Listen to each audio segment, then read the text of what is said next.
I don't care if you've been listening to Euphoria all night. If you up, smash that like button. Welcome to Black and Black Times and Infinity. I'm your host, Cthulhu Predator, coming to you live and direct from the Vista. Smoke me out, fam, with all the dank for dank shit. On my left, the oldest ninja in the world, old ninja. Sometimes you gotta take the fake with the good. Mm. Engineer and on the ones and twos, choke people out on threes and fours, Chronos. I have fallen on dark days, but at least I got my voice back. You So sure do. that's good. I'm not a ghoul anymore. Mm-mm. And Fallout ghouls. Yeah. All right, we back up in here. We don't know if we'll have blue or not, but let's make it happen, goddammit. All right, I got some stats. Listener of the week would be Louise. And in the chat, I don't think there's anybody there yet. No, but I'm also having a problem with the chat thing coming up. So, yeah, once I get it fixed, then we'll see. We should be live, though. I got the notification. I saw the banner just a second ago. Yeah. Yeah, we're live on Twitch too, so I was checking the chat there. There's nobody Good there. shit. All right, old ninja, what you got for pouring out of beverages? And you got any? I do, because we skipped this one. I don't know. I don't know if I. So when I wasn't on a couple weeks ago, you guys didn't talk about this, but it's something that, or it's someone that's been a controversial figure, regardless how you feel about him or not. But Orenthal Jones passed away. OJ the Juice. I'm not going to really talk about, him passing or whatnot. I'm going to leave it open to discussion for once, because we started already. Yeah, man. Yeah. What the hell? Motherfuckers couldn't wait for a brother. No, apparently not. They couldn't wait. And I'm your boy Blue coming to you live and direct from the stack. Hope you have that day too. Yeah, coming in hot, came in like Kool-Aid man. Hot landed. Damn, just busting through walls. But yeah, I'm pretty sure everyone's got their opinion on the Juice, whatever side you're on. I'm not OJ didn't do it. God dang. Okay. But I mean, all right. I think as I can speak for every single black person right now, we can all say that he probably definitely did it, right? God damn. We wrote a book about how he would do it. Yeah. Yeah. Go ahead. Finish your thought. I got my 2 cents. Go ahead. He had a lot of history of threats and a whole bunch of stuff going on. At the same time, I will also say there was very clear evidence that LAPD did some fucked up ass shit. That could be true too. Yeah. Yeah, like in terms of very blatantly being overtly racist and trying to mess around with evidence, probably lost them the case on their own. Yeah. So there was a lot of things going on at one time. I encourage everybody to still see that. ESPN did a great 5-6-parter. It's actually on Netflix now. The 30 for 30, all about his entire life, including pre-trial and post-trial. But yeah, I'll leave it at that. I feel like after he won, though, I think there was a curse that was put out into the world that just like viciously murdered his defense team. So yeah, they both died of like some crazy cancers, right? Well, I mean, Johnny Cochran, he was old as fuck. I mean, that's for real. So, and I don't have any. I mean, defense attorneys are supposed to defend. Oh yeah, no, it's nothing bad against them. They did their job. Yeah, I don't have. No, they sure did. Yeah, famously. Well, if it wasn't for OJ, we wouldn't have the Kardashians. To be honest, I was literally about to say that. I was going to start my note, but go ahead. We could do without that though. And for the folks like everybody's favorite Kardashian adjacent, Ray J, formerly Bruce Jenner, but currently Caitlyn. That person sure did try to dance on OJ's grave, but people were reminding her that she killed a whole bunch of people, or killed some people. Yeah, ran somebody over. Yeah. So yeah, people in glass houses shouldn't throw stones. And at the end of the day, too, I really hope that those now adult children, people forget about that. are doing well and adjusting because shit, they lived through some horrific times. Yeah, Mhm. they did. So rewinding tape, I'm gonna speak on just a few things. Like, yes, he was a famous football player. Yes, he set records. I mean, those are things that can't be taken away from him. He was also, he was in a bunch of popular movie franchises Naked Gun. at that a time that are still watchable today. I mean, despite on what you think, I mean, he did good comedy, or he had a really good comedy team. I guess. I mean, they made really good comedy movies. Despite when it came up to the quote unquote trial of the century, everyone's got their opinion on whether he did it or not. The fact that at the end of the day, he was not convicted of, at least in criminal court. He was convicted in civil court, and he had to pay up for that. And then there are some things that people scratch their head about, is that he fucked up and did some shit in Vegas and tried to steal from himself and got caught. I mean, the man got convicted of He that didn't and went steal to from jail. himself. He robbed somebody, didn't he? No, but Yeah. he robbed somebody, but that was his. It was his investment was there. It was like his. Yeah, It was his like memorabilia or whatever. Yeah, but if, yeah, that was sports paraphernalia, but that's still theft. If somebody bought your sports paraphernalia legally anyway, and you go up to them and try to take it back, like, yeah, yeah, of course. That's why he was Yeah. convicted of this and literally spent a decade in jail, if not more. I think he did Yeah, 10, if someone- 15.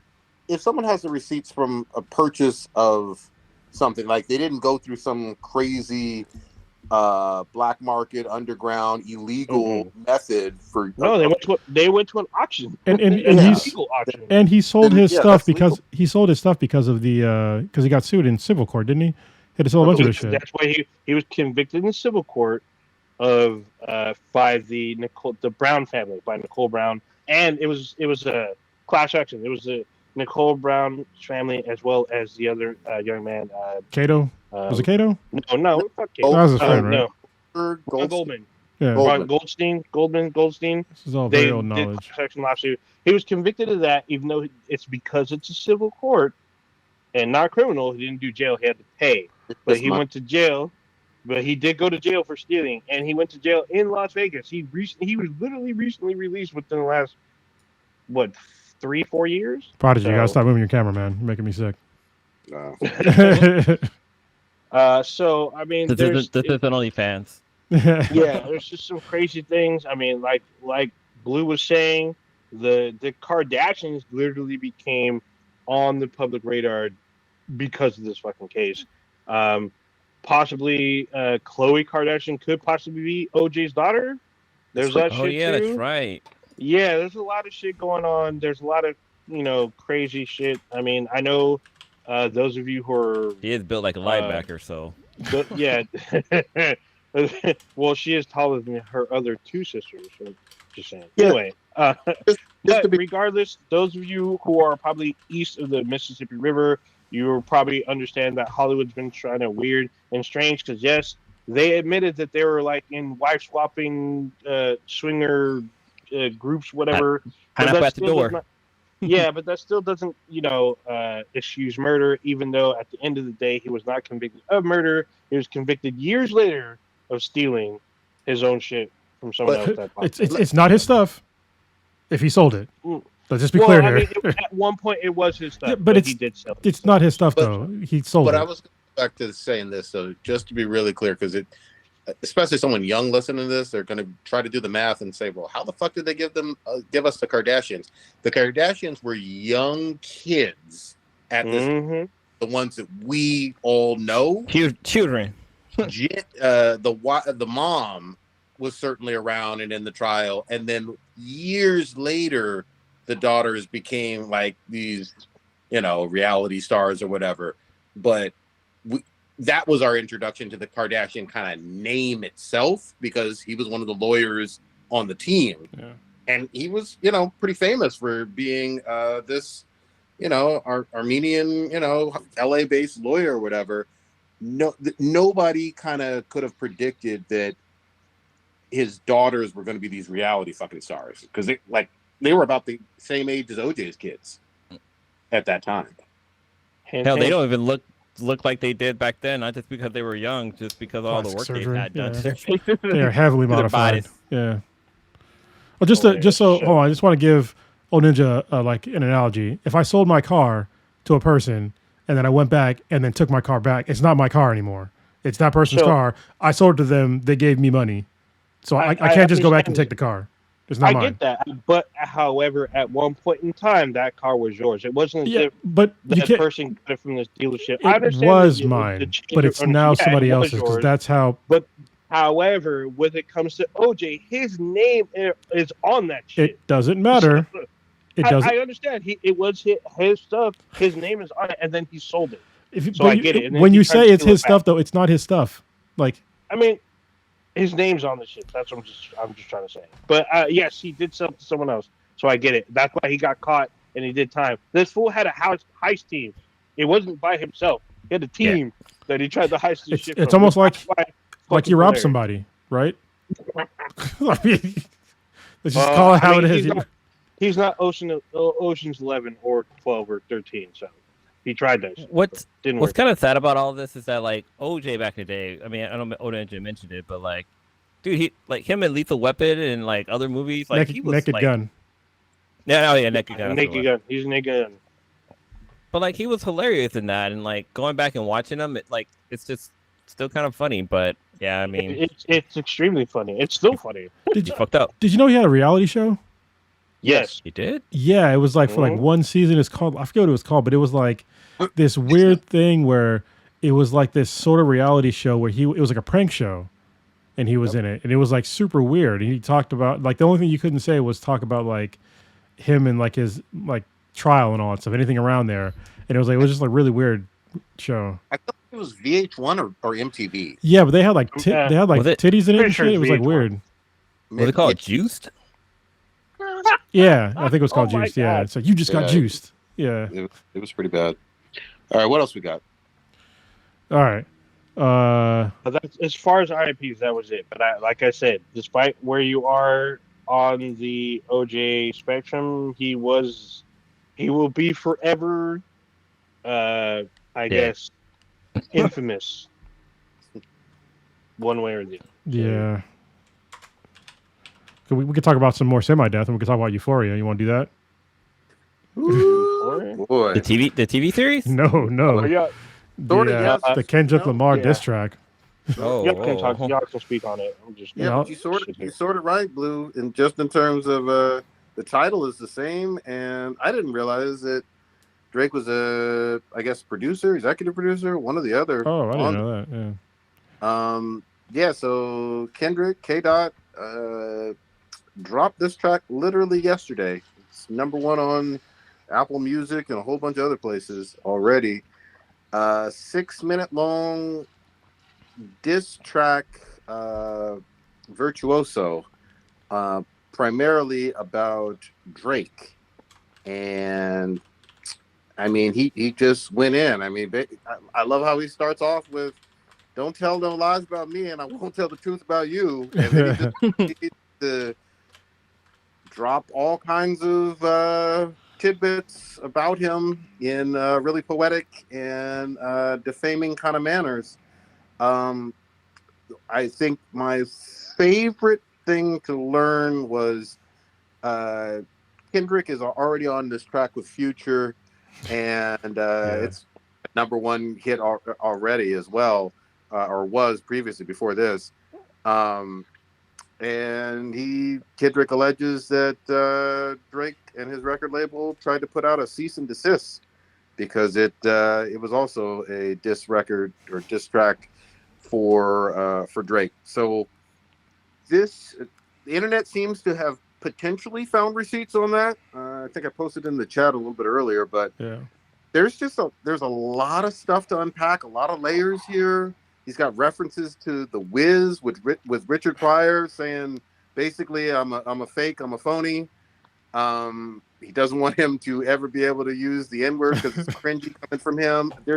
There's a lot here. Yeah. Hates this man. Yeah, I mean, honestly, I put in the chat earlier. It was like Mos Def kind of said it best. He said he doesn't consider Drake, rap artist, he considers him pop, which I mean I do too. He makes poppy music. He Yeah. said that basically, if you go into a Target and you listen to something and you hear Drake, that's where it belongs. Like he's like retail music. That's what you do to go shopping to his music. I was like, damn, man. So yeah, and then that's how this guy is. And I think a lot of people. I was talking to my oldest daughter today because she called me up and she's like, "Oh, would you listen to this diss track?" I'm like, "Yeah," but I was like, he was an actor, right? He was in. She was like, "What?" I was like, "Yeah, he was in Degrassi," and she was like, Yeah. "Well," I was like, "Yeah, like that's that dude. Like he's a Canadian guy. He's not like some hood dude. He didn't grow up in like a ghetto or anything like that. He's from Canada, so and he was an actor, a child actor. So, him to puff out his chest like he's some hard dude. It's like I'm pretty sure some of the nicest parts of Compton is probably, not as good as the worst parts of Canada. So let's just be real here. The diss track was hilarious. If you want to hear another really great diss track of the same like high quality, there's one called was it Adidon by Pusha T. Adonis, right? That's his son's name is Adonis, but his like the song name is like Abaddon or something like that. Yeah, Like Pusha T. Yeah, but it's pretty much like the cover track of it is like the box art is Drake, a younger Drake in like blackface. So it's he goes in hard about he's the one who basically let the world know that Drake has a secret baby and he ain't taking care of his kids. So that's right. Yeah. And people kind of sleep on that. Like that's an embarrassingly really weird thing to do. And it taking Pusha T exposing that to force Drake to admit it was wild. Oh, it's called The Story of Adidon. Adidon. By Pusha T. Yeah, because like after that track dropped, like Drake went and got a DNA test and found out the kid was his. Like, I think he knew prior. Probably knew, yeah. Prior, yeah. I think he just kept that on the hush, and that is what it is. I mean, Kendrick in this Euphoria, he sure does talk about, you don't know nothing about being a dad to your son, and some really powerful bars. My question is, what started this whole, I guess, beef between them? Like, recently, from what I've heard, and I haven't even listened to this track, but Drake did some type of diss track of his own called Push-Ups or something like that, where he talked about Kendrick being short and having bad record deals or something like that. He may have said some other things on there, but it didn't seem to blow up like this. It didn't seem as visceral and like a fatality like this one is. It didn't have the legs or anything like that. But that's, to my knowledge, in terms of recent blow up where this started. I could be wrong on that, so definitely fact check me. But can I mention one other quick thing? He referenced a lot of like subliminal items in here as well, such as an old DMX interview where he was being asked, I think, on the club about Drake. And it's like, I hate the way he walks, I hate the way he talks, I hate the way and I mean, it took me a couple times listening to it, but I was like, I know I've heard this shit before. Yeah. And then someone on Twitter or something posted it. I was like, yeah, that's right. X said that shit. Kendrick did his fucking homework. This is why this man won a Pulitzer. He's not to be fucked with. Oh, that's right. And apparently there's... Go ahead. Well, no, I was going to say, is he the first rapper to win a Pulitzer for his... To my knowledge, yes. But, like I said, fact check me. So apparently there's a longer version of that diss track. It's supposed to be like 11 minutes long. So I hope if Drake puts out anything, I guess he'll probably just drop the rest of the track. So Jeez. It's crazy. Like growing up, like every time I heard Pulitzer, I can't pronounce the word. How do you say the word? Pulitzer? Yeah, it was always like, oh, Lois Clark, he's out there trying to get a Pulitzer. I can't say the fucking word, dude. Trying to get that award for writing stuff. Yeah, it's just him. But yeah, for Kendrick Lamar, like I think I heard recently that he actually was the first rapper to get a Pulitzer award for his writing skills. That P award. But yeah, but it's still pretty dope. I mean, he's lyrical, genius, and like his rap style is pretty dope. Especially it kind of has that taste of like the '90s era of music with a little twist to it, which I really like about his work. You know what it takes me back to? And people kind of forget about this era, but before 50 Cent was like big time and this huge household name and had all those great, tracks in the early 2000s, like right off the bat, he came at Ja Rule. And at that time, Ja Rule was like this big superstar. You know what I mean? He was in Fast and Furious. Dude, Ja Rule got bodied out of the fucking music industry by 50 Cent. And we don't like take the time to appreciate that as much as we fucking should. Sometimes, not all the time, but sometimes diss records hurt somebody's image and character and they don't fucking recover ever. Ja Rule didn't. Well, I mean, look at freaking Eminem and Machine Gun Kelly. Like Eminem, that's the worst one. Machine Gun Kelly to shreds, where he left the rap game and became a rock star. He turned he left the genre. He changed his species, bro. Yeah, that's how bad that dude went away. He just changed his species. I was like, man. Yeah, it's rare, but I won't say it never happens. And even again, if you go back to early 2000s, Ja Rule was on fucking top. Like, he had a whole bunch of hits on the radio, music videos, and shit. He was a household fucking name, winning awards, like, top 5, top 10 albums, singles, and shit. 50 said, "You a wankster." Pretty much that was it. Yep, that was a wrap, and that was a hit. So, but probably one of the best diss track ever, at least in my opinion, is the one. You guys probably know I'm going to go with this, but with Tupac. Hit him up. He used Hit him up, and he used "Get Money," the Biggie's music beat, to make a diss track on, and that diss track was long too. Like before, I mean, I've heard before, but I never heard like the extended 8-minute version. But he just goes in on them. But like, I was like, and I heard it recently, like not recently, but like I heard it like later on in my life, like after the whole beef was done and like both artists were dead. Like, I was like, damn, he literally said he fucked your wife. I mean, he starts off the track. He said, that's why I fucked your bitch, you fat motherfucker. And then from there, it's all downhill. It's like, where do you go from there? Yeah, no shit. No, I think one of my favorite diss tracks is still No Vaseline. I was just like, right. Man. Yeah, that's another good love one. That damn. One. People forget about Ice Cube was like a really good lyricist, but he doesn't rap that much anymore. Everybody remembers him as being like an actor now. But he was a really great lyricist back in the day. Oh, for sure. What was the one with Snoop and Dre where they were talking about Uncle Luke? Dre Day? Yeah. Oh, my God. It was like you're on stage rapping at your whack-ass concert. Yeah. Gap teeth in your mouth so my dick's got to fit. I was like, God damn, you didn't have to go that hard on it, You know what's really crazy about the whole... Somebody said this earlier. I was dying laughing when I heard it. But basically, diss tracks and stuff like that, it's just two guys writing poems to each other. I fucking love it. For real. I will say this. I've listened like 4 or 5 times. I really do love the track. I like the fact that it for Euphoria, back to K-Dot, I like the fact that it like starts off with this weird jazz beat and then it just gets harder and progressively harder in terms of the beat changing like 2 or 3 times after that. It's when he said you can't even say the N-word, I was like, bro, you're taking away this dude's soul. But also, I mean, it's Drake, so I don't even know why he's saying it to begin with, to be honest. Like I feel like he's the kind of artist that makes white dudes feel like it's okay to say the N-word because they listen to Drake. So that's my hot take. Yep. It's like not looking good for Drizzy. Like I don't want to throw Will Smith on the bus because I mean, Fresh Prince of Bel-Air, Fresh Prince and DJ Jetty definitely Fresh Prince definitely had an impact on music. For sure. On the rap genre.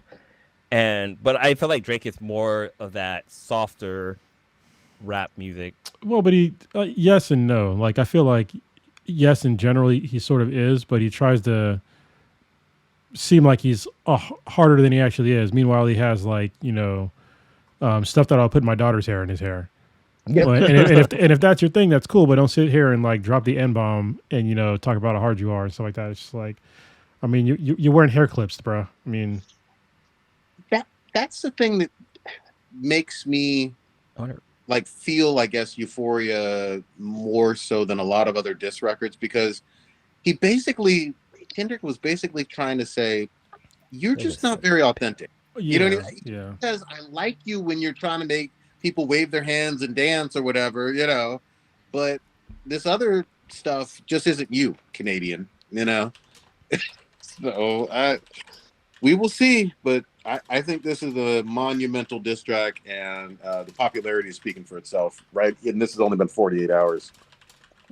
So Wasn't right. there another rapper who wrote a diss track, but then he retracted it because he was like, "This isn't me."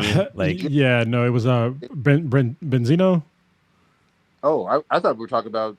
Okay, yeah, maybe that one. I would thought we were going to mention J. Cole. No, Benzino. Well, yeah, I think he did the same thing too, right? But Benzino, he dropped a couple of them for Eminem, which I have no idea why you would try to diss Eminem. It's like trying to fight John. It's like trying to fight John Jones. Yeah. Anyway. Oh yeah, I know Eminem in one of his rap lyrics, he says something about Benzino saying that what's the opposite of a giraffe? Benzino, because I knew he ain't got no neck. Wow.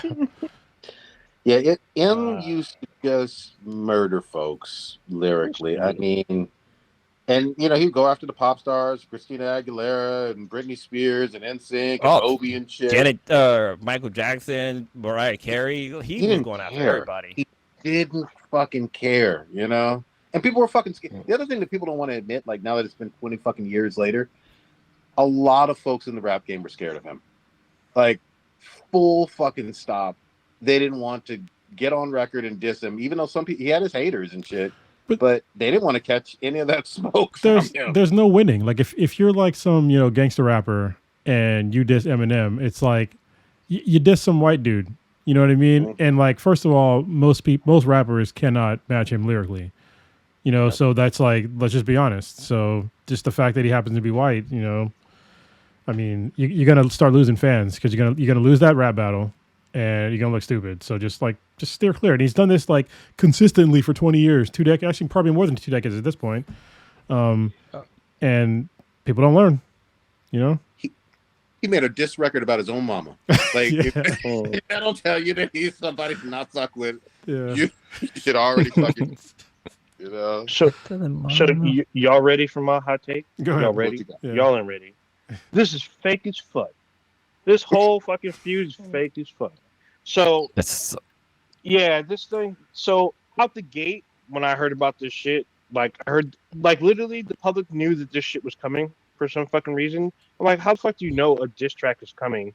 So, it started back, I guess, a year ago. The rumor was that the three of them, Drake, J. Cole, and Kendrick, because they're on each other's albums, apparently they were, talking about some kind of either going on tour together or something. Then all of a sudden there's this fucking beef, quote unquote. I'm using air quotes here. There's all this fucking beef apparently, and I'm like, where the fuck did this come from?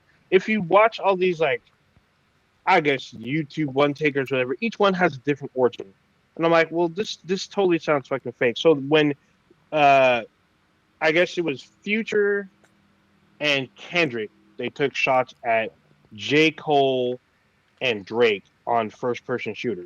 And then everyone's like, oh shit, it's coming now. I'm like, hold on. This sounds like a setup.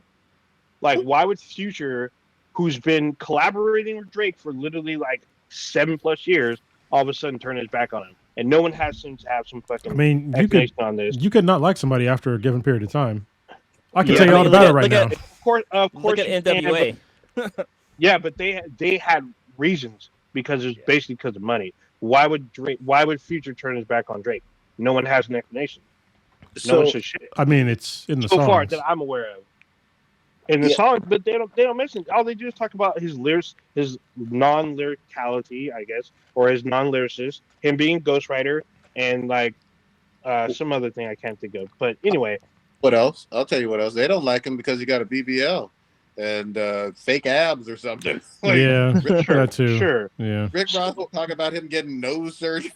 So it's getting very personal, very comedic. Yeah, I understand it's getting personal and all that, but it's still, to me, this feels fabricated and fake. And I kind of get why, because I knew. So Rolling Stone and Billboard put out that hip hop was kind of not failing, but they were losing its luster within the last few years. It wasn't dominating like it had for 30+ years. So you're getting country and like K-pop creeping in, and like Taylor Swift dominating the fucking charts. Like, yes, there'll be a few outliers, but hip hop, we had literally a generation of fucking mumble rappers that nobody can fucking remember. Like Designer, where the fuck is he? Where did he come from? He was in and out. He's in that Like Panda. most of these other mumble rappers, most of these other mumble rappers, like most people don't even fucking remember. And then you had what they most people claim to be the top three. So what do you do to revitalize fucking hip hop? What was the one thing that revitalized the East Coast, West Coast? It was fucking beef. Like that drives album sales. Like everyone is talking, including us, about this fucking beef between these artists, and that's that's what's got people hot. That's what's got like the fever. You got fucking videos of who did this, and then you get J. Cole drop his fucking diss track, and it's not even a diss track. It's like a semi like I like you, but you do this, but I don't want to fuck with you. I don't want to fuck our relationship, but I'm gonna kind of talk shit. It was like the weakest shit that anybody heard of. I'm like, well, this is the diss track that you come out with, and then he drops out, quote unquote. I'm like, what the fuck? This isn't a fucking tag team match. This is like some weird fucking. It feels fabricated and fake if you're gonna come in and then not get to smoke. And then you have fucking Drake and Kendrick going about it, and then all of a sudden, you got to think when you have Rick Ross, DMX, Pusha T talking all this shit about you and referring to Drake. Drake does not respond for years. Yeah, it goes back 6 years. Yeah, but there's no diss track to Pusha T. There's no diss track to DMX. There's no diss track to even Rick Ross. Rick Ross repeatedly comes after. Because there's nothing you can say about not raising your kids. But yeah, but there, it's not. That's just one aspect of it. Rick Ross goes deeper than that. But there's still no diss track. Like he don't talk about how fat Rick Ross is and how Rick Ross went to jail. None of that shit. None of that shit. How he's not really Rick Ross. Well, he's a cop. Yeah, so. and he's not the real Rick. I mean, how fake can you get that there's no diss track? And all of a sudden he comes for Kendrick, like hot off the presses. So let me quickly say this. I think that there's some truthiness to where you're coming from a music industry is shady. We know that. Of course. It's all about money. I get it. They sometimes do fake controversies. I get all of that. At the same time, I believe just bar for bar, I don't think Kendrick really respects Drake. I really don't. Not at this point in time. I think that previously, maybe there was a time when they did respect each other and, he liked him, got on some tracks or whatever. But I think right now, I think it's a different story.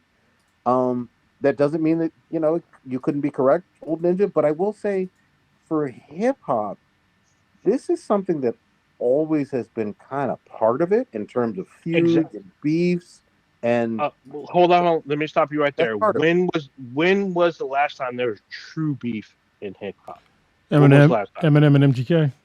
That wasn't real beef. He was destroyed in one fucking. That wasn't real beef. That was beef. He won.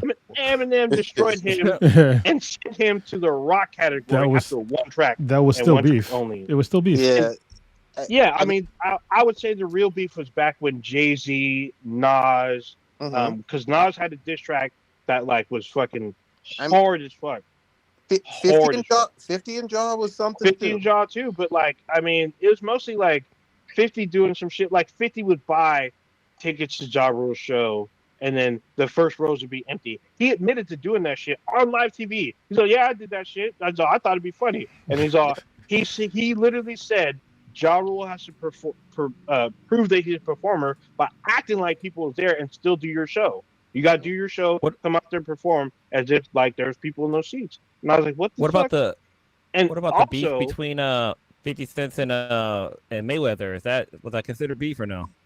Well, Mayweather's a boxer, but Yeah, 50 Cent was making fun of him saying he couldn't read and shit. That was true. Yeah, it's true. Them be facts though. Speaking on 50 Cent, he hasn't said shit about this beef either. Not one word. The biggest troll in hip hop hasn't said shit about this beef. Not a single fucking peep. So that's a semi good point. I will say this: sometimes shit ain't got shit to do with you. True, but I mean, it may not have to. But when does 50 Cent, especially with beef within the genre of hip hop, does he not speak on shit? Yeah, maybe he will. Look what he did. Look what he did with Diddy. Diddy had all this controversy shit, and fucking 50 Cent went to town. Yeah, but hold on, real quick. It was literally just yesterday, though. Yeah, Mm. according to 50, allegedly, I'm saying allegedly, but according to 50, Diddy tried to do some shit as Yeah, Diddy exactly. in terms of his partying, even with 50. And that's why he was always holding a grudge in terms of this man is a nasty ass motherfucking, you know. Yeah, I get it. Okay, Did so he, did There's he been want to other, did his dickles? there's been other shit that Ninja. produced. Oh, go Yesterday, ahead. Go ahead. yesterday, 50 Cent did comment about the Oh, Euphoria Oh, diss track, and he said this is real hip hop. oh, I must have missed there we go. it. That's an endorsement, motherfucker. He said it's real hip hop. Yeah, Okay, yeah. I mean, yeah, but that's the thing. That goes back to my initial point. Sales of hip hop, like the hip hop. If your hip hop's waning, what does get people back into hip hop? It's fucking beef. This will get people are waiting with bated breath about who's gonna drop the next diss track. And when they drop a full ass album, what do you think's gonna fucking happen? honestly, I don't think that diss tracks are honestly that appealing to mass markets. It's appealing to people that No, listen to hip no, hop, no, no. but like Yeah, I but don't. that's the thing. Ain't nobody gonna buy a Yeah, single track for this. You're just gonna listen to it on your digital media. But when they drop a full no, album, I don't even think so. I don't think it's good outside of like if you already listen to rap. Like nobody, you're not going to get new listeners listen to a diss track. If you never even listen to, hip hop in general, like there's no way you're gonna want to listen to some dude making fun of this guy for not raising his kids right and for being Canadian. So no. So Let's, here's that's let's back what I'm saying. You put out a diss track, you get this beef going, and then when they both individually drop tracks, and you have people that are either new to hip hop or they don't understand the beef, you go back to this whole fucking thing, you give them links, and they see but this beef, and they're like, I oh, don't think that's how it wait, works. hold on. That's not how Hold this on, works. hold on. Let's just be really, really fucking clear. And we said it at the beginning, but it needs to be repeated. Drake, from the standpoint of music success, is Bad Bunny, Beyonce, Taylor type of level in terms of just multi-millions of sales and number one hits and all of that. Like, you could probably make the argument that he's the most successful rap artist of all time. Like, from an awards and sales standpoint. Fact check me, but I'm sure he's way up I there. think he's got. I think he's got more I number would say ones Eminem. than Michael Jackson. I think he tied. He might have one more, Okay, but so I would say Eminem more successful. But go When ahead. Yeah, he makes almost 3 times the amount of. He's almost 3 times the net worth of Kendrick Lamar. So yeah, so Hmm. I want to put that out there when you talk about the semi-conspiracy of, oh, this is just to make money. Drake at his level does not need necessarily any money to sell millions of or any controversy to No, sell no. millions per se. Yes, much more successful from a sales standpoint with Kendrick. I'm never going to argue against that. But what I will say is that Kendrick, with his lyricism, has the ability to paint a picture and semi-change some people's narratives about who Drake is. And that's fucking powerful because Kendrick has a lot of fucking respect. He really fucking does. Yeah, of course it does. But what do you think that does for hip hop? I mean, if you want to put hip hop back on top, why not create fake fucking beef? because that's not Why how not? nobody's gonna. That doesn't. That's not gonna bring in new listeners, man. Yeah. Like at all. Like nobody except people listen to hip hop are gonna listen to a diss track and get interested in more of that kind of music. Like that doesn't make any sense. The sales are about young white girls being able to go to a club and dance to something that sounds fun. That, I mean, if you want to talk about just the sales and who consumes and buys it the most, that's Yeah, really I mean what it is. of course that's why Taylor Swift is popular.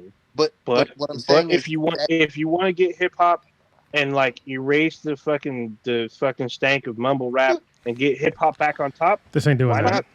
find me one Iowa white girl that cares about diss tracks versus something to dance like Hotline Bling or No, something this is in Yeah. the club. so to me. This is about the jump off to kind of revitalize hip hop, revitalize fucking rappers to get back to like doing back to the roots, back to the '80s, back where diss tracks were in the club, or where you were dissing rappers in the club and they weren't paying your diss shit on the radio.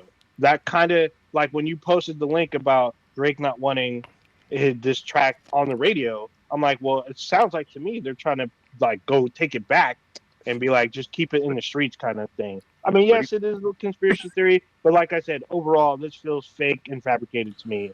Yeah, Like, that's a hot take. Yeah. That's a yeah, hot take. I'm gonna stick with it. I'm sticking with it until I see something like, well, okay, I see. But in order to make the beef real, you have to make it like be Yeah, visceral. Like if it was weak, if it was a weak ass diss, no one believes this shit. You got to make it real. You got to make it visceral, or else no one will give a shit. If That's he's fucking, yeah, if he's just talking about like some fake punches like J. Cole did, no one's gonna give a shit, and they're gonna think it's weak. And to me, it still feels fabricated. It still feels fucking not necessarily marketed. I feel like this is some shit the three of them cooked up. So I doubt that's that. my hot take. Yeah. that's hot. I would say that I doubt I'm- that Kendrick Lamar would do that to a Canadian guy, but also he was on a track with Taylor Swift, so Yeah, he's also he's on track with Taylor Swift and a bunch of and recorded it fucking twice. Maroon 5 and shit. I mean, Kendrick or Drake? Kendrick didn't say shit about fucking Drake and his leaked ass fucking semi-sex tape fucking masturbation video.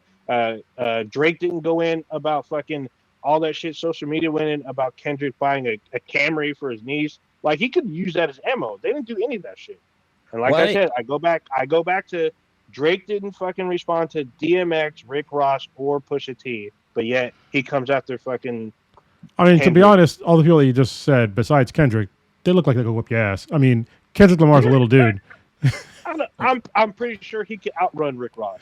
I'm saying. Well, yeah, but here's I will say this too. Just like how we talked about Eminem and whatnot, there were a lot of people who were afraid of DMX as well in his prime. Yeah. Like Oh, yeah, of course. X was fucking crazy. Let's be Yeah, he was. perfectly And clear. Yeah. He legitimately said he moved to Arizona so he can carry his guns legally and shoot I mean, them out. when He X didn't give a said I'm gonna give it to you, I was like, I'm not sure if I want it. So Yeah, no, but yeah, but that's when P I'm gonna Diddy end that said with it, you have to be worried. oh god dang, the chastity belt. Anyway, take that. that's my hot take. I think this is fake, but that's my hot take. That's me, and I've seen other people who feel the same way. So we'll see. I'm gonna wait like a year and a half to see what happens. We're all gonna see. Year and a half. God damn. Yeah, this isn't gonna be like a quick thing. It's gonna probably like last a year. You got to keep it going. You got to keep it going. I mean, a lot of times the beef don't last that long, other than the Usually, East Coast West Coast. That was a beef on its own. that lasted a while though. Mm-hmm.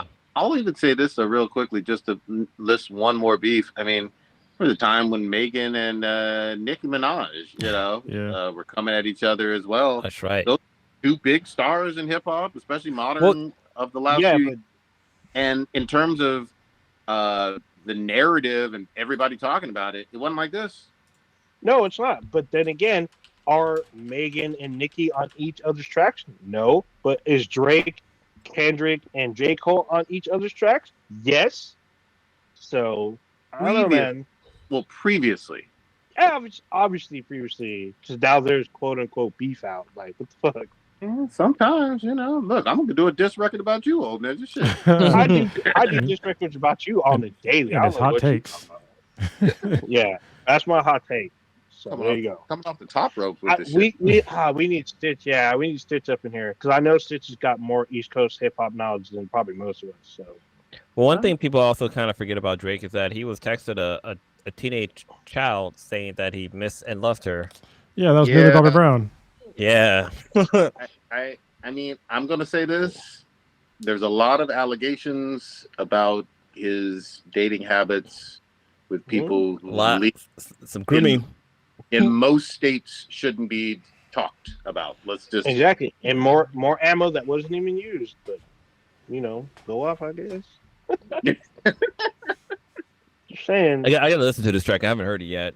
Yeah, I heard it. I heard it the morning it dropped. So I was like, "What is this?" Yeah, it's really, really long. All right, where else do you guys want to go? All right, we have. What did we miss? I just want to go back in time in '97.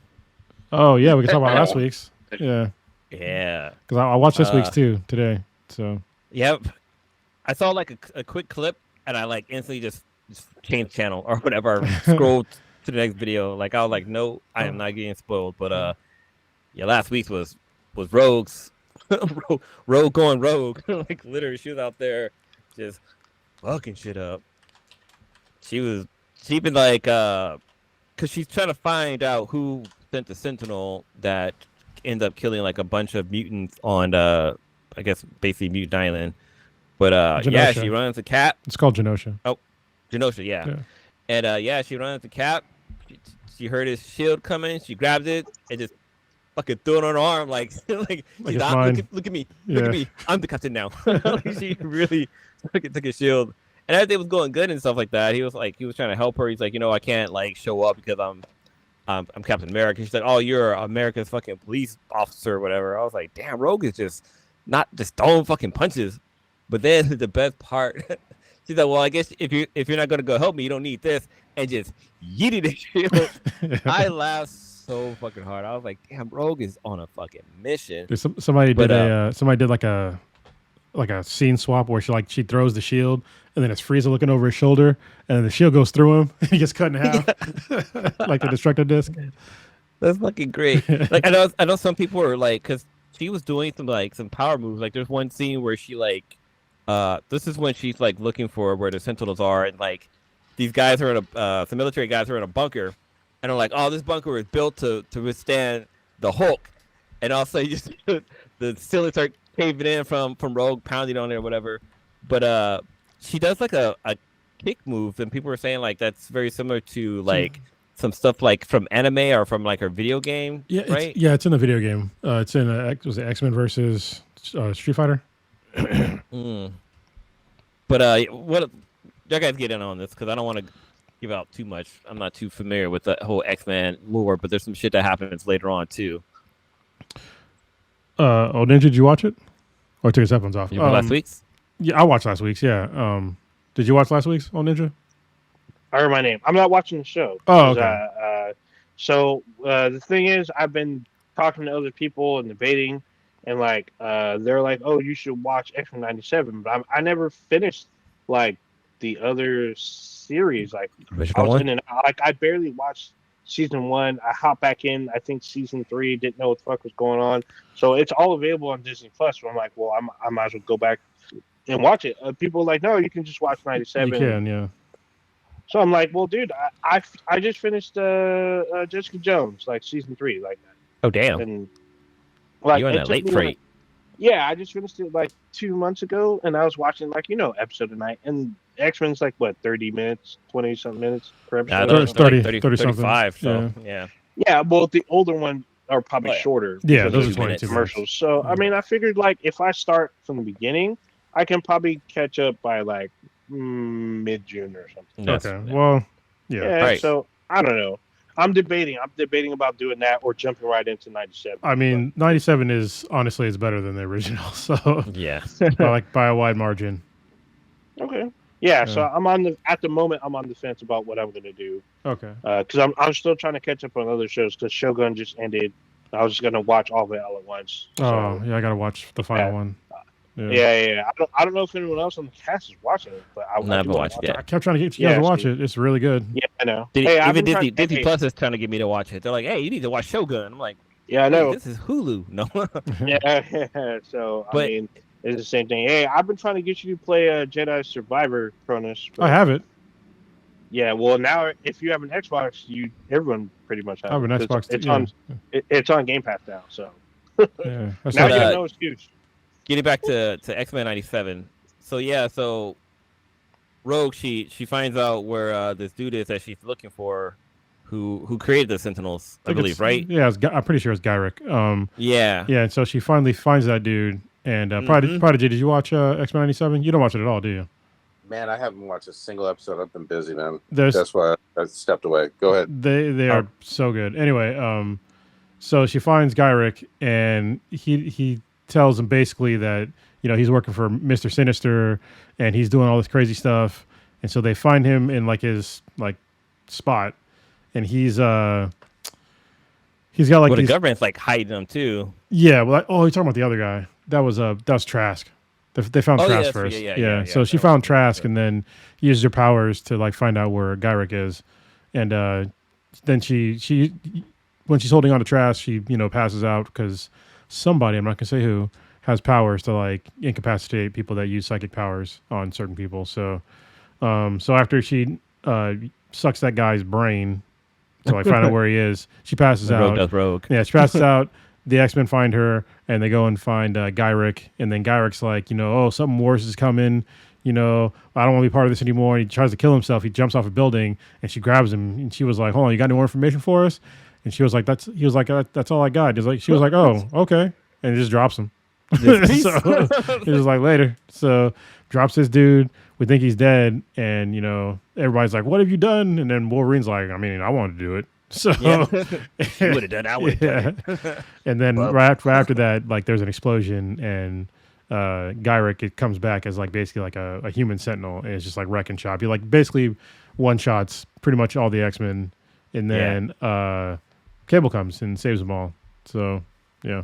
Well, like even like when he does come back to life, like he one punch basically Rogue, and Rogue is just out, just complete out. But then all the X-Men kind of get together, and it's kind of cool to see them all kind of work together. And Jean Grey, she's like going toe to toe with Gyrick, and that's when like he knocks Cyclops' visor off of him. No, it's still on him. He just covers it up with his hand. Oh, okay, I thought he knocked it off of him. Oh yeah, but he's about to like just kill Cyclops, and then Cable shows up, and that's when they kind of realize that Cable is their son, Nathaniel. Is it Nathaniel or Nathan? It's Nathaniel. Well, they call him Nathan, but when I say Nathaniel, I always think of Mr. Sinister too, because that's his name too, Nathaniel Essex. So. But yeah, and then that's when they realize that Cable is their son from the past, which they covered in a previous episode. Well, I mean, everybody fucking pretty much knew that, but yeah, and that's how the episode ends. But like the clip I saw for this episode is like. Woo-wee. There's some crazy shit happening in this episode. I was like, whoa, dude. So this is the last three are supposed to be like the best ones. And so far, this one is really good. Oh, at the end of the episode. Actually, they show Magneto. So he's still alive. Magneto's still alive. He's got duct tape over his mouth, which is, I don't know, it's kind of funny. But I was going to try to watch today's episode before the cast, but I never got around to watching it. I hate that stuff come out on Wednesday. Like, don't they know we do a podcast? Yeah. Actually, in the future, we'll probably have to change the days of the podcast. Yeah. So, like, probably the next couple months. Wasn't Mr. Robot? Didn't the episodes drop on Wednesday for Mr. Robot? Yeah. Mr. Robot and also Mandalorian too. There's a bunch of them. Yeah, but it's okay because we use the 48-hour rule, but I still want to watch it when it comes out. Yeah. I got to catch up on 97. All right, Ninja. We're done talking about it. Yeah. Oh, Ninja, put your headphones back on. All right, there he is. All right. Did y'all watch Fallout? Yes, I finished Fallout. Did we talk about it? It was like 2 weeks ago. I don't think so. I wasn't on for. We didn't cast last week, and I wasn't here 2 weeks before. I couldn't make it. Go ahead, talk about Fallout. We touched on it a little bit because I watched the first 3 episodes, I think. I'm on the part where dude in the mech suit saves the girl from the dude with no nose. Yeah, Maximus from the Ghoul. Yeah. Yeah, that's as far as I've gotten so far. But you guys definitely go into it. Where he saves her in the shantytown. Yeah. Yeah. So that part I wasn't ready for because like when the Ghoul, I forget his actual name, but when he starts shooting people, they like explode and shit, or like parts of their bodies explode. I was like, what the fuck? What's happening? You know what's crazy is that people online were saying that the game isn't that gory. I'm like, what are you talking? You go into vats and shoot somebody in the face, like their fucking heads explode. Yeah, I found that weird too because my first Fallout game, you can literally target body parts in Part 3. That was the first one. Like you can literally target head, shoulder, abdomen, arms, legs, and literally, and in slow motion, watch them explode off their fucking body. I was like, what? So I don't know what they're talking about. Well, I know what the episode with when they wake up the Ghoul guy. Like they have a weapon that shoots like just random items out of it, and like it impels people's bodies. Which there's a lot of game, right? There's a lot of crazy weapons in the game, so I'm waiting for the Fat Man to get introduced. So the Fat Man is it's pretty messed up. Have all the episodes dropped, or are they like doing like weekly? Yeah, they all dropped them at once. Which honestly, this is the one show I'd be like, you probably should have not dropped them all at once because like there's hype that gets built up over the weeks. And the fact that they dropped them all at once, you didn't get the hype. So, but everybody watch it. Anyway, Ninja, continue to give your thoughts. Well, I'm trying to not spoil it for Blue, so No, I can do the first 3 episodes. Because the thing was, it was like super weird. In the beginning, we're introduced to the people in the vault, and I'm just like, oh, this is kind of cool. Like it looks like the game so far, but I've never, at least the suit and shit.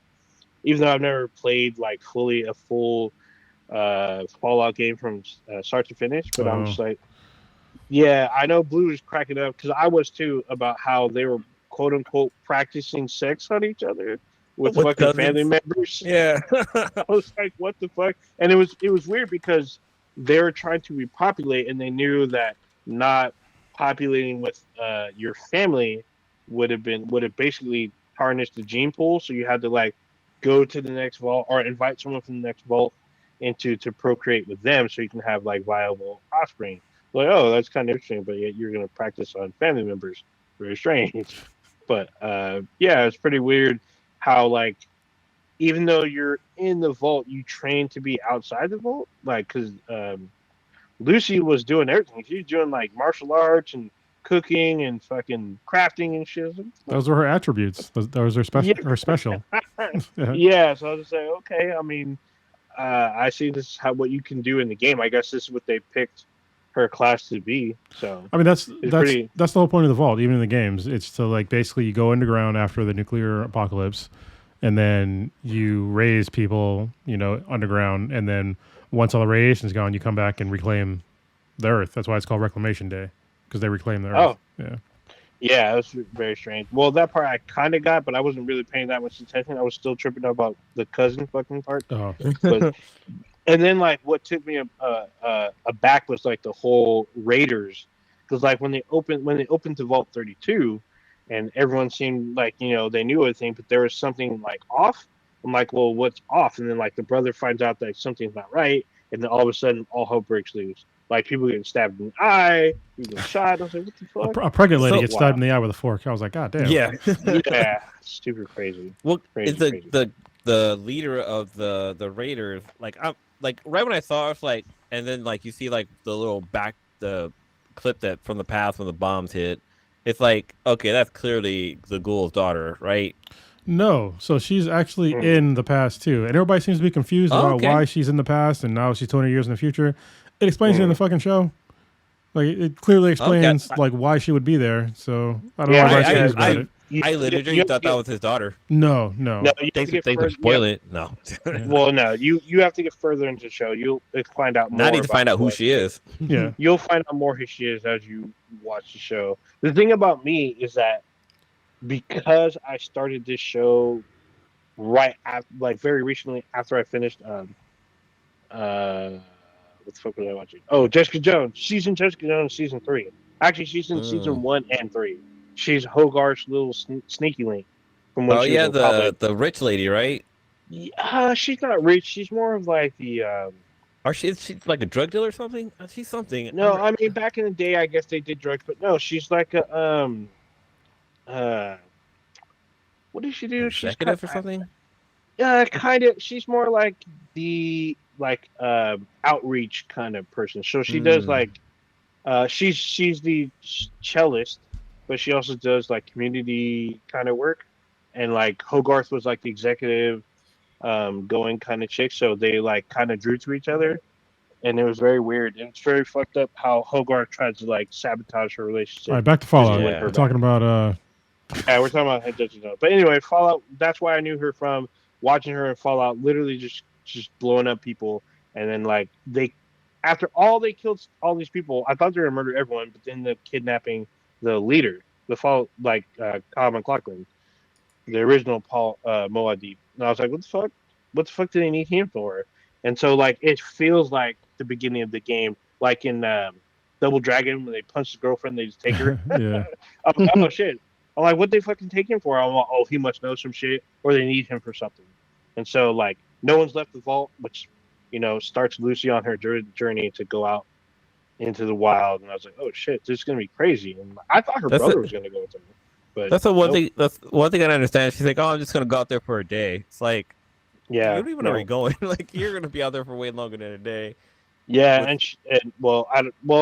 when you get to the town where she meets the when you meet the Brotherhood, she's been there for a while. It's been like night and day, a couple or like in a row. So it's pretty interesting. But yeah, meeting the Brotherhood was different for me because I didn't understand. I just knew there was suits. I thought those were suits that the Vault dwellers used. It No, was a completely different faction. I was like, oh shit, this is way different. So Yeah, I it thought was that interesting too. meeting them. Like, I mean, because I never really played the video game, so I thought like it It's was good. just Volt Tech that they were using. No, there's like a whole factions. Like there's the Enclave. There's the Brotherhood of Steel. There's fucking aliens. There's the ghouls. There's a couple other ones. What's it? The new California Republic or something like that. NCR. There's a few. Yeah, so some of that actually shows up later on in the show. But anyway, as far as the first 3 episodes, like you get to see like what's going on. Like you see mutated like cows and deers and shit, 2-headed deer, shit like that. And I was like, oh shit. But like it's the air's still breathable. And it's like 200 years after the bombs have dropped. I was like, oh shit. Well, what's crazy is like you learn later on that it's like it's not. The you end. learn later on. Like the end of it is like the writing gets progressively better when they explain like what actually happened, like, and it's really really good. Yeah, what's crazy to me, so the weird thing to me, I don't know if anybody else caught this, but a lot of the flashbacks felt like Bioshock to me. Like I felt like I was watching Bioshock and Fallout kind of merge together, because like Bioshock has like that weird retro kind of future, but underground, but underwater, but it's set in like the same era, like the 50s. Right? I mean that's how Fallout came out before Bioshock, so that's just the way. Yeah, Bioshock came out way later. I get that, but it just to me, I was like, dude, are we gonna see like a Bioshock like be a spin-off of Fallout? Because that'd be fucking crazy. No, it's not. Yeah, it's totally different studios. Yeah, it's not. But it's just kind of weird because I felt that aesthetic from it, because they do this like crazy retro futurism, and I'm like, oh, this is kind of cool because it looks like the 50s, but some of that tech wasn't there in the 50s. Yeah, you could like miss it when you're watching the show in the flashbacks. There'll be like a random robot floating around, the Mr. Handies. Yeah, right. I'm like, dude, what the fuck was that? Well, that's not in the 50s. What the fuck? And I was like, okay, it's cool. This is kind of cool, and like everything's like super clean and shit. And then when you see,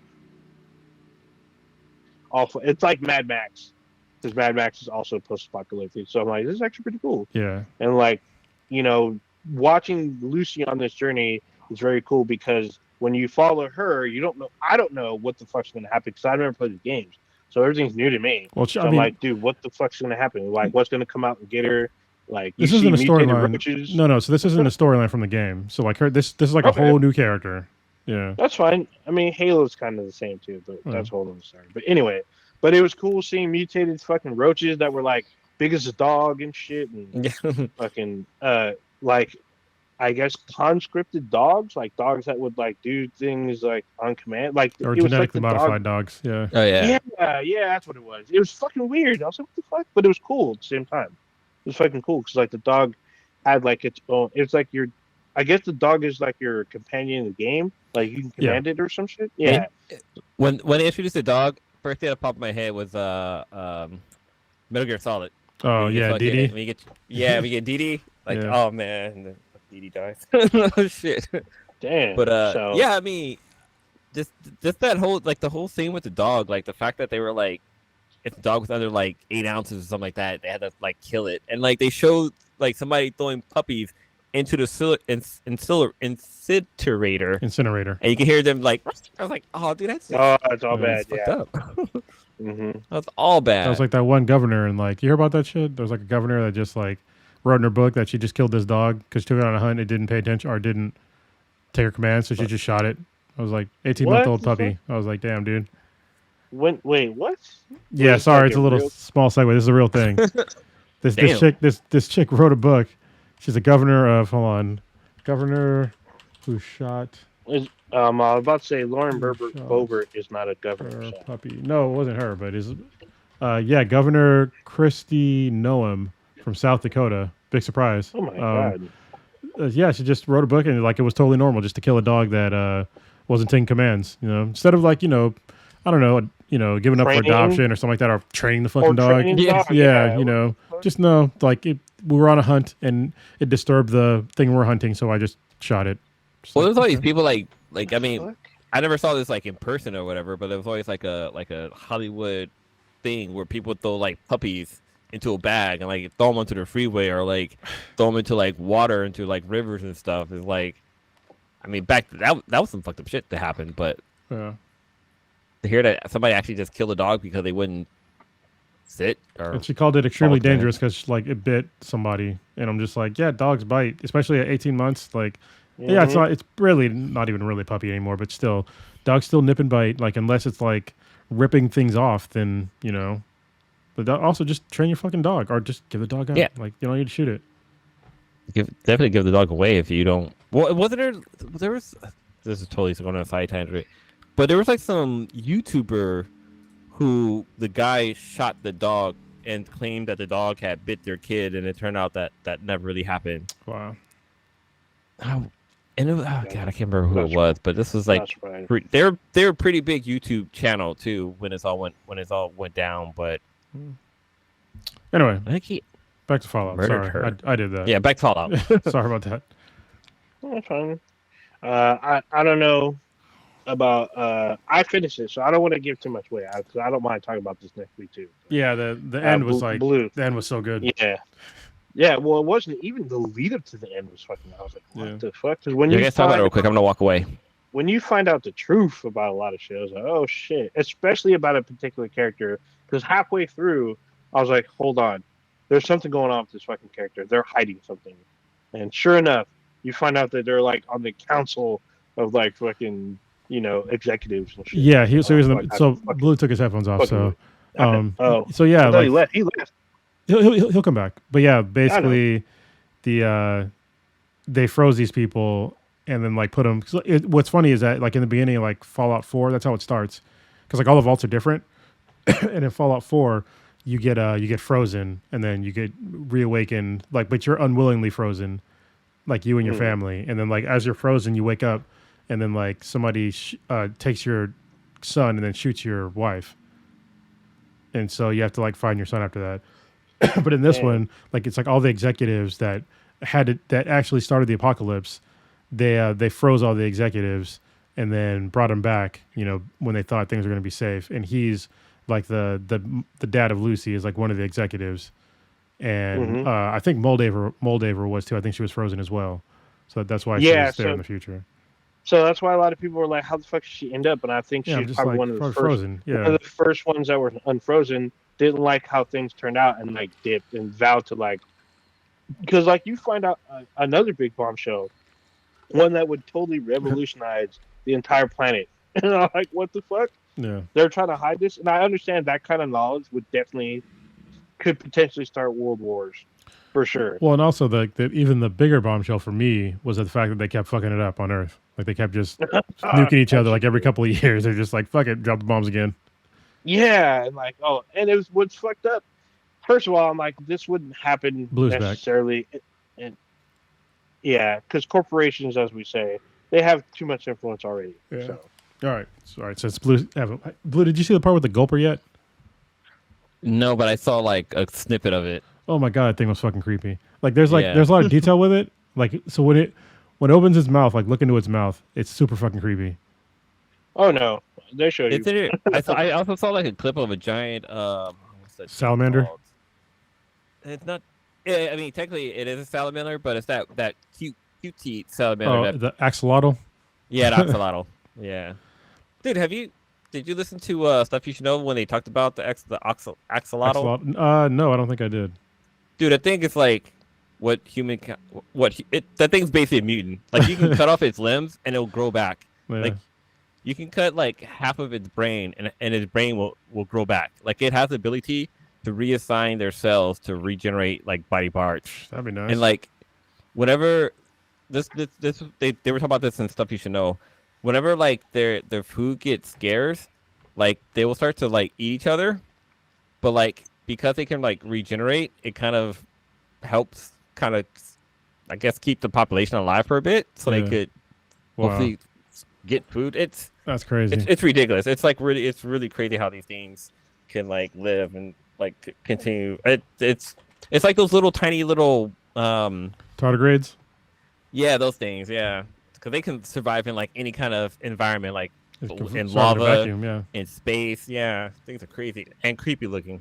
Well, they're microscopic, so yeah. Yes, true. They're probably all over our face right now. Yeah. Fucking and shit on our faces. Mm-hmm. Nasty motherfuckers. Bruh. Fucking pooping. That's fucking terrible. Anyway, so yeah, the show is great. If y'all haven't watched it, watch it. It's one of the better video game adaptations. I think we can officially say we've reversed the curse of bad video game adaptations because we've had, The Last of Us, we've had this show. Even Halo. I'll put Halo on it, even though Halo is not on the same caliber as Fallout and The Last of Us, but it's definitely better than what we've gotten in the past. Oh yeah, that's not hard at this point, Yeah. But I'm just glad they're putting in actual budgets and good writing teams. The fact that Fallout had the original developers of the game doing it, and Lucy, the woman who plays her, she actually played the games before she played the role. So yeah. Ooh. So you want to know a fun fact about Lucy? Mm. So she's really a blonde.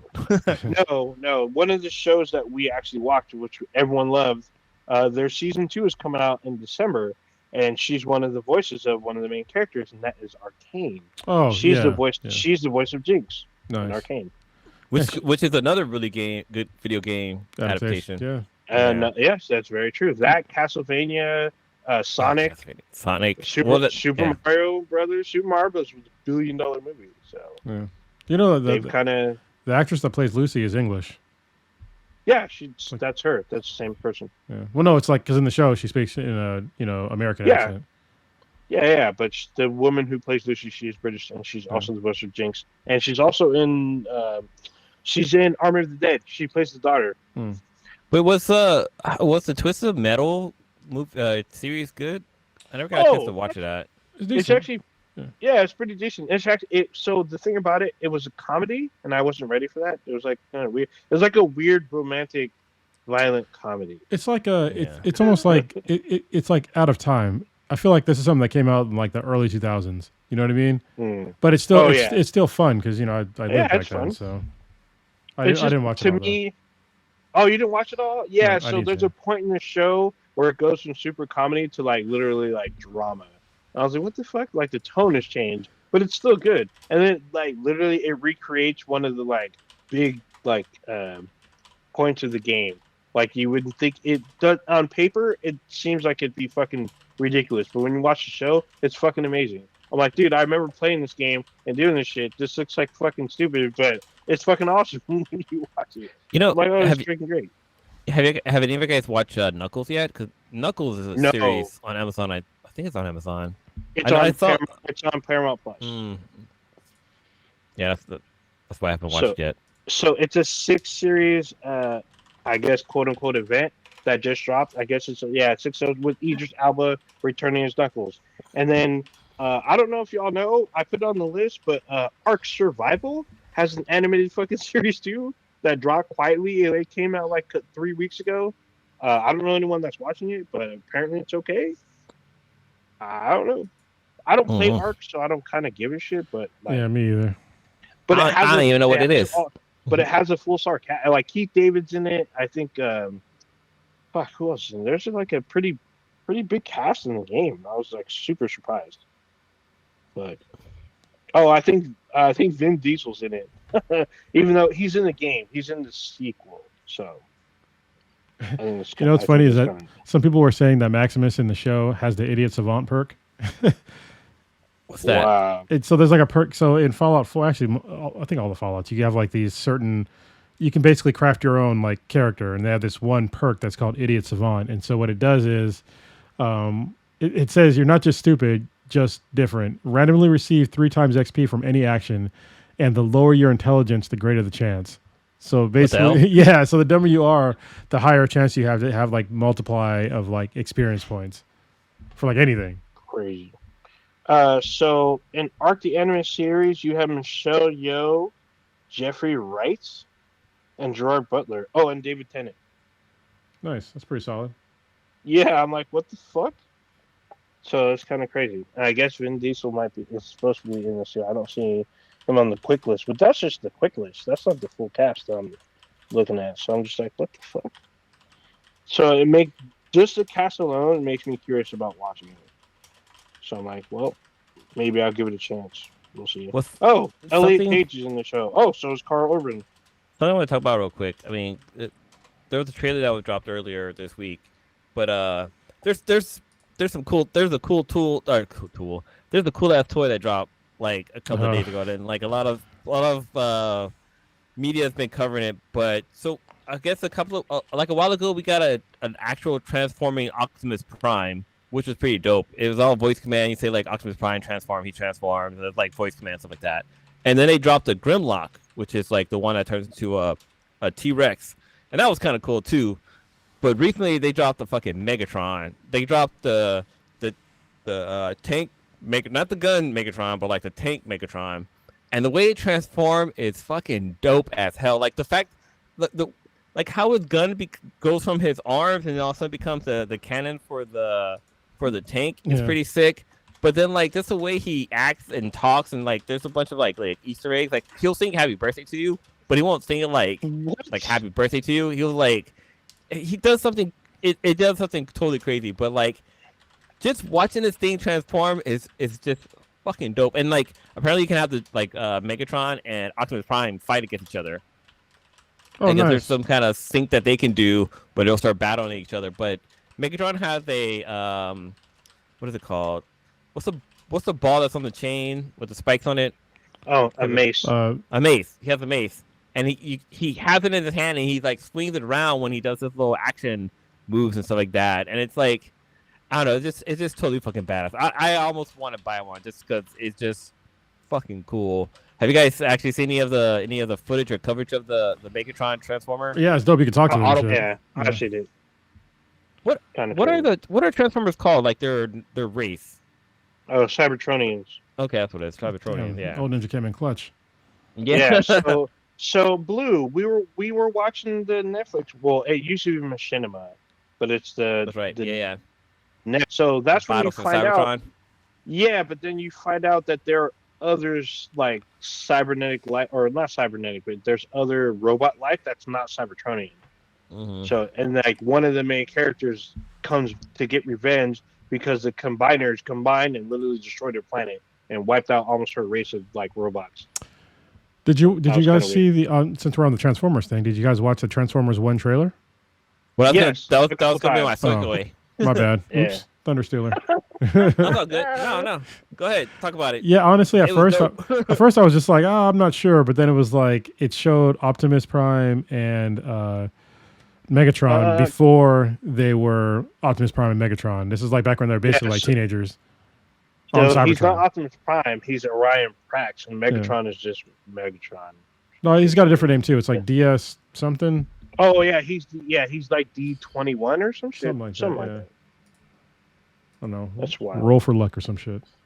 See Mega. Yeah, and we also get I guess Bumblebee as part of their squad too, and also what's it, Ace? Is that the female Transformers name? D16. Oh no, so she's Alita 1. It looks like she looks like RC, but she's Alita 1. RC, that's what it is. Which in the original Transformers, Alita 1 is quote unquote Prime's girlfriend, sort of. So it's funny because his side boat. No, she's his main piece. She's his main trailer. But his main bolt. Alita 1 is voiced by Scarlett Johansson, and then Optimus Prime is Chris Hemsworth, which to me is a little weird, but not really. Kind of. I don't know. I don't know how I feel about it, I guess. Well, I mean, the original voice actors for like Optimus Prime and Megatron, they're up there in age. They are, but they're still here with us. Yeah, but they're still doing their voices still in like that little, is true. And like shows and sometimes like anime series and shit. So works out. But so far, I mean, because I knew,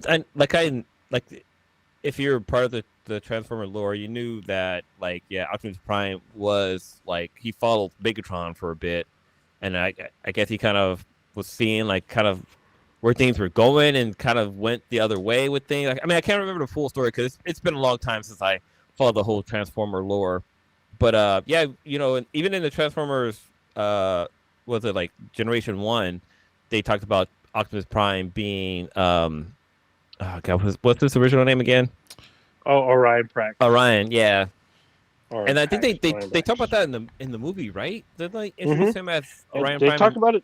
They talk about it a few times about, especially in the machinima stuff, because they show Prime like as like a worker kind of, and Yeah. like, and then even if you watch, I think you and I were watching Transformers Prime, and it shows like when Megatron resets Optimus, so he basically is supposed to take over for Starscream to be his number one. Oh yeah, That was it. he basically becomes the second command. Yeah, so and like he doesn't understand why he's doing all these vibes, and then he doesn't understand that he's like has weapons attached to him. It's pretty crazy. Who's releasing the Transformer 1? Like, is it Nickelodeon or is it another studio? I feel No like it's idea. Nickelodeon or Sony. Look like I probably would Sony. Probably Sony. One way to find out. And this comes out later this year or this summer, right? Yeah, I think so. It's by Paramount Pictures. Oh, okay. Oh, okay. Yeah, so this movie has a pretty interesting. So Brian Tyree Henry, who's like I think is a huge breakout star. If you've seen Atlanta and Was he Get Out, right? He's not in Get Out. It's a different guy. If you've seen Atlanta, Eternals, that's right. Yeah, and Eternals, he was nominated for an Academy Award, and like a lot of people were just kind of like glossing him over. But I think he's going to be even a bigger star than what he is. He should be, more recognizable, but give it time, I guess. But Chris Hemsworth, Brian Tyree Henry, Scarlett. So Keegan Michael Key is in it. So he's Bumblebee, basically. John Hamm, Lawrence Fishburne, Steve Buscemi. Like, this has a pretty decent cast. So I'm just like, oh, this might be worth my money. We'll see. All right. Yeah, I'm excited about this. Go and do a couple more things, and I gotta jet. That's all good. That's all good. Need rest. What you want to talk about? The TikTok ban. Oh, I'm sorry. This is It's fucking just crazy. funny to me. But go ahead and speak on it. Yeah, even though I'm not a TikTok user, I every now and again I look at like something on TikTok, but I'm definitely not the demographic, and I don't like the way that I get news through something that's an algorithm. So take it for what you will. But apparently, both the House, the House, the Senate, which makes up the Congress, and the president, they signed off on a huge foreign aid package, which tucked neatly in there is TikTok ban. So they're going to ban TikTok if they don't divest from China to an American company by the end of the year. So 9 months, which I find that very, very odd to single out a single company to ban. Which, I mean, yes, there's problems with social media, but I mean, probably attack it from all angles and not just one company. If you want to say, oh, well, it's from China, blah, blah, well, then show us the fucking proof, because we know there's certainly proof that Facebook and Instagram and X, all those other American companies sell our fucking data too. You know what I mean? So if you're going to complain about that kind of stuff, then actually write laws that deal with the entire problem, not trying to xenophobically punish one company because at once upon a time they were owned by China, but now it's an American. It's based in America now, and the CEO is a Singaporean guy. So I don't see the big deal. I don't see TikTok doing anything worse than the American social media companies, to be honest. Exactly. But I think one of the things that's crazy is that, I mean, TikTok. I like using TikTok. It's kind of the new flavor in your ear. But no, like some the content on there it's fun. It's just short. It's Vine basically. It's, we had Vine like way back in the day. There's short video clips that people are making. There's like trends and challenges. Some challenges are dumber than others, but there's other ones that are fun. There's a lot of stuff that gets shown on TikTok that you can't find at other places, like like shit that's happening like Iran and like in China and stuff like that.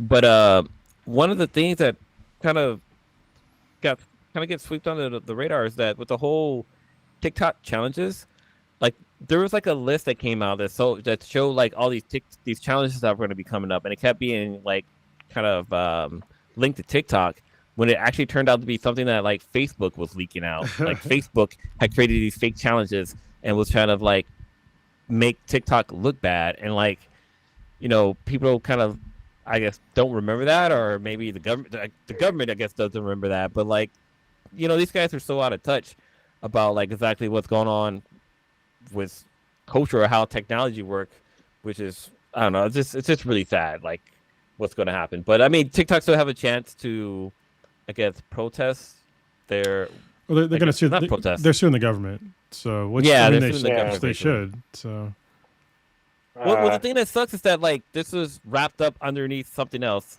yeah, Like I think the actual writing was for donating money for like it was Israel and Ukraine. Yeah, Syria. like that right there. No, Should be I illegal. don't think Syria. We don't usually give money to Syria. So Well, I'm pretty sure. I could have sworn I read it was Syria. But, maybe it's a humanitarian something, but yeah. Maybe. Here. Let's do a little bit of quickly. Oh no. But So the name of the band is fucking. It's weird because it's like they call it like an American protection against foreign. Here, let me get this weird. Here it's called the Protecting Americans from Foreign Advisory Controlled Applications Act. There. what that doesn't make any kind of sense. That's the name of the act, and it has been signed into law, which gives them 9 months. So TikTok is forced to sell. They're supposed to sell. I'm sorry, ByteDance, which is the parent company of TikTok, is forced to sell to an American company. If they do not, then they have to shut down their services in the United States, which is weird to me because if you have a VPN or you know how to change your location, you can still get TikTok and just say you're in Canada or Mexico or some bullshit. Yeah, well, it's yeah. I don't know. They don't. These old people don't understand how technology works. Like we were saying, No, they don't. And this act is further proof. Yeah, and they're gonna lose votes for this. I mean, they are. One of the things that happened, which actually backfired on TikTok, was that after this got right around the time they figured out that they were going to do this, TikTok put a thing on where when you signed into TikTok, it looked up your where you lived. You already gave them permission anyway, and then it gave you the phone number of your senator. And then it said, call your senator or congressperson. This is their number. Call them and tell them you don't want them to ban TikTok. And so a bunch of people called them. They overwhelmed the system. And that made the people mad. They made the Congress people mad. It made people that were going to vote in favor of TikTok vote negatively against TikTok because of that. Because they were like, look how dangerous this is. They can do a call to arms basically and like influence blah, blah, blah, blah, blah. It's like... So... I don't get it. Isn't your congressperson? Isn't their office information? It's public information. It is public information. You can Google it. So, yeah, so that doesn't make sense. Well, I mean, it does. I can understand their concern because if you can have a social media company literally cause millions of phone calls to try and influence a vote, then yeah, I can understand the concern on that. But at the same time, I mean, wouldn't you expect any company to do that? I mean, you have lobbyists that put money in your pocket every fucking. You don't talk about those people.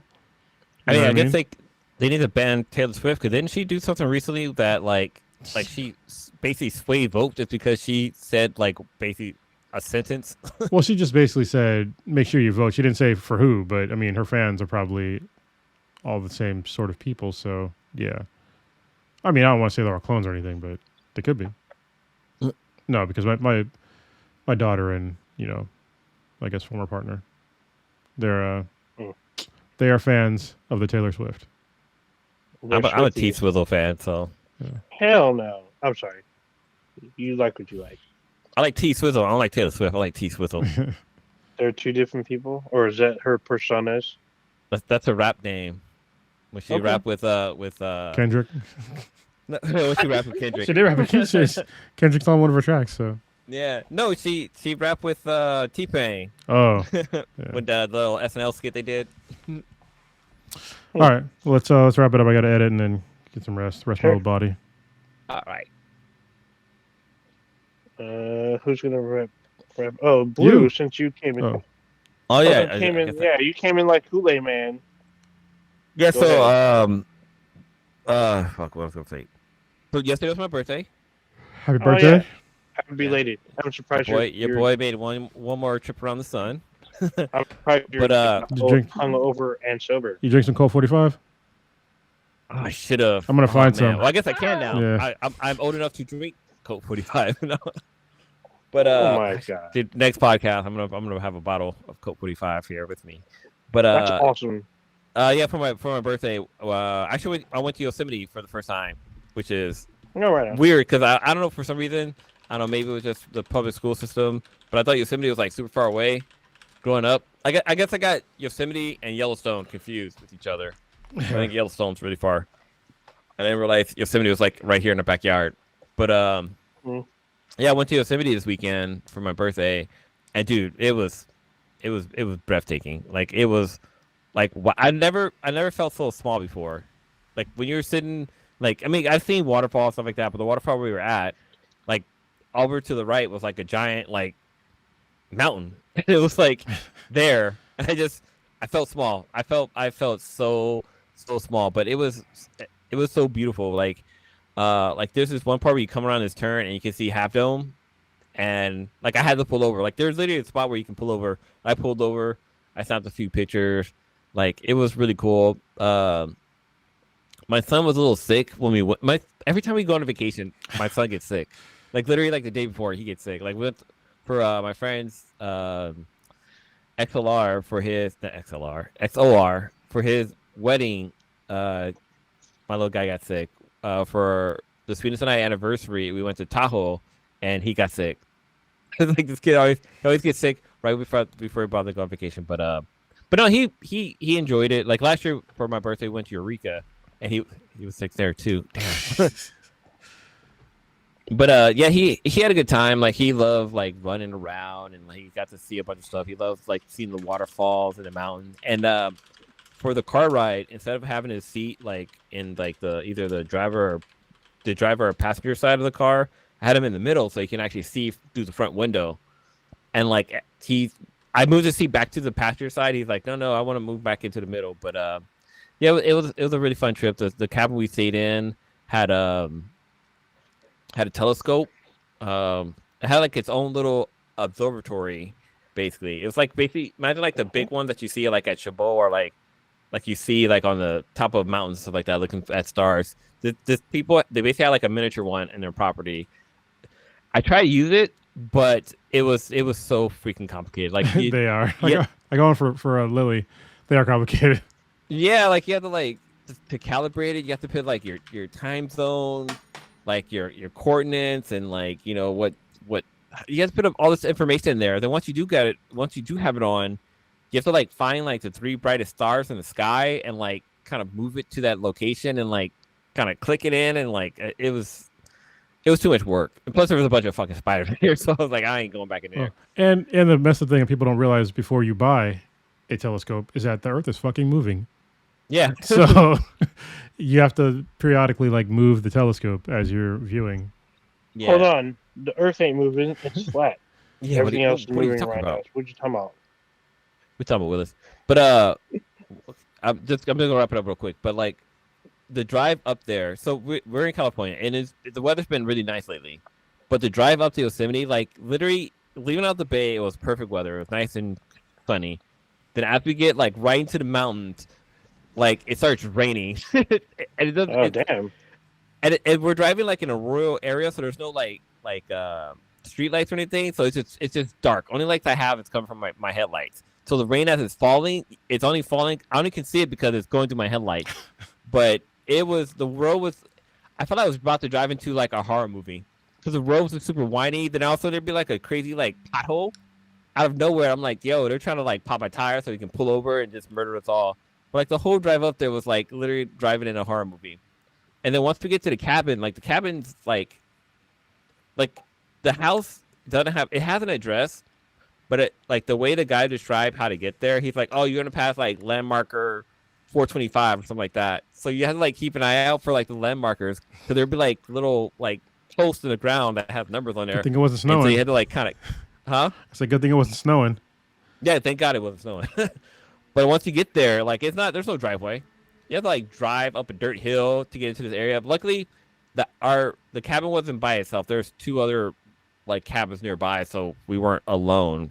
But I mean, luckily these people aren't murderers or some kind of pineapple cult or whatever. But yeah, once we got to the cabin's really cool. They had EV charging, so I was able to charge my car while I was there.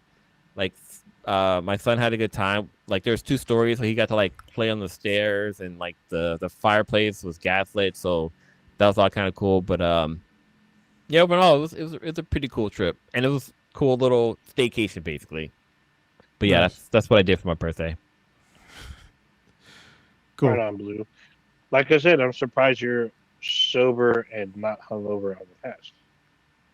Yeah, I think my body doesn't work the way it used to. So there's this thing called your golden birthday, and it's basically when your age matched the date of your birthday. So my birthday is April 30th. So when I turned 30, that was my golden birthday, and I celebrated my birthday every day of April. I just got drunk every day of April. I just got drunk, and it was great. That's like SFB week for me. Yeah, right. I still got it. I guess I'll go next. For me, I'm still debating about X-Men 97. I've just been doing a bit more gaming, and I'm going to be doing on Destiny 2, by the way. Since they dropped the free content and released a very interesting, basically they released Horde mode, but then they added this like weird, not weird, but it's actually kind of fun. They added like raid boss encounters within the mode. So you do this and it helps you get an exotic that you can pick. You can get an exotic weapon that it gives you a list that you can pick from. Wait, which game did you say it was? What game? Destiny 2. Gotcha. Yeah, so I was like, oh, this is actually pretty cool. So the thing about it is I thought it was going to matchmake, but no, you need to bring in a team of 6. So you need 6 people that can do this. I mean, now that Destiny added Team Finder or Fire Team Finder, whatever the fuck they call it, you can like set up a post and have people join you, so you can do it. So that's pretty cool. There's been a few games I've been trying to peek out because we've been talking privately about Starfield, and I was gonna go back to finish my new game pluses because you can play it multiple times and still get benefits. So I was gonna probably re-up on some of that, but probably gonna play some Call of Duty and then watch some of these shows. So Shogun, I need to get on top of so we can finally talk about that, and definitely X-Men 97 at some point. I just finished the Bad Batch today. Nobody else is watching that apparently, but Star Wars Day is coming up, and I'm going to be like nerding out super hard. It's gonna be May.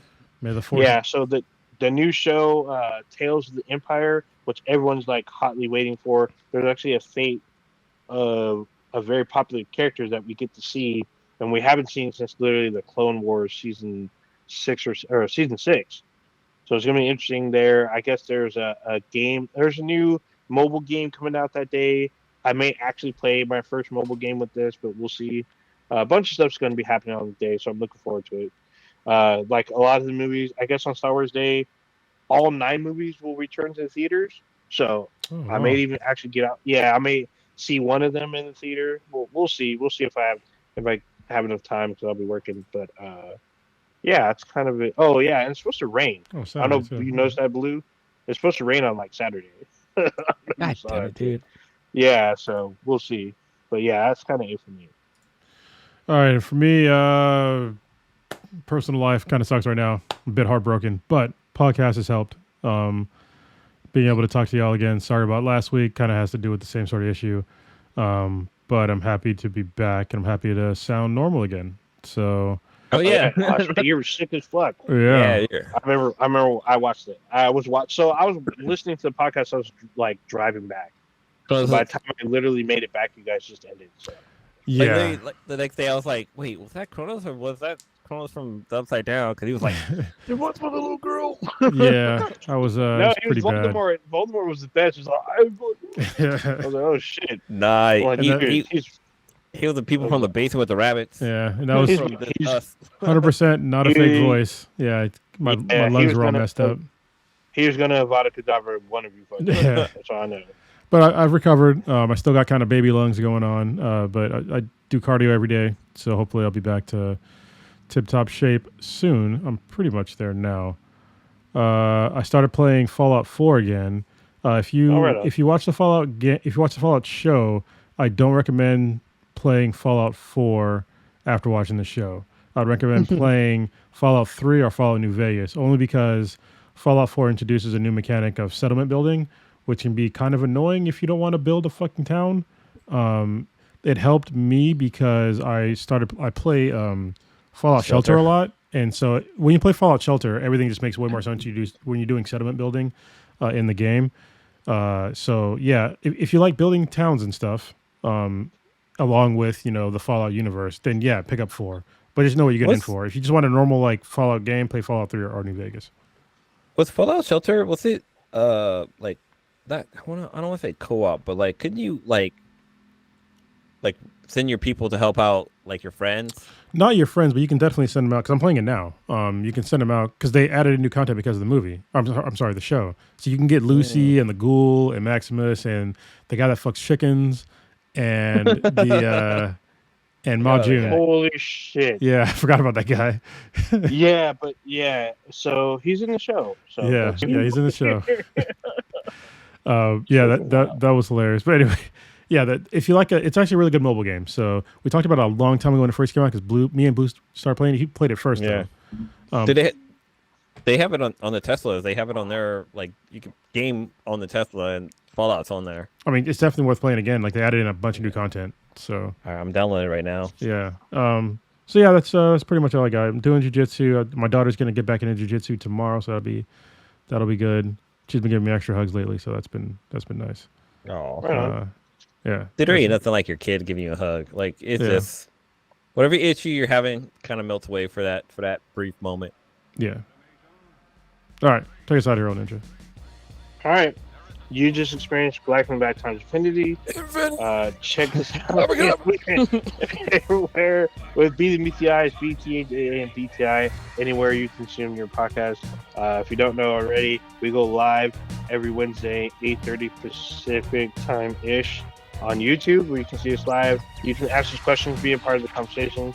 We have a Discord. You can email us at bethebti@gmail.com. Let us know you want to join and ask us, whatever you want, or see some of the crazy shit that we put on there, or exclusive stuff. And then our official website, fanhatproductions.com/bethebti. All right.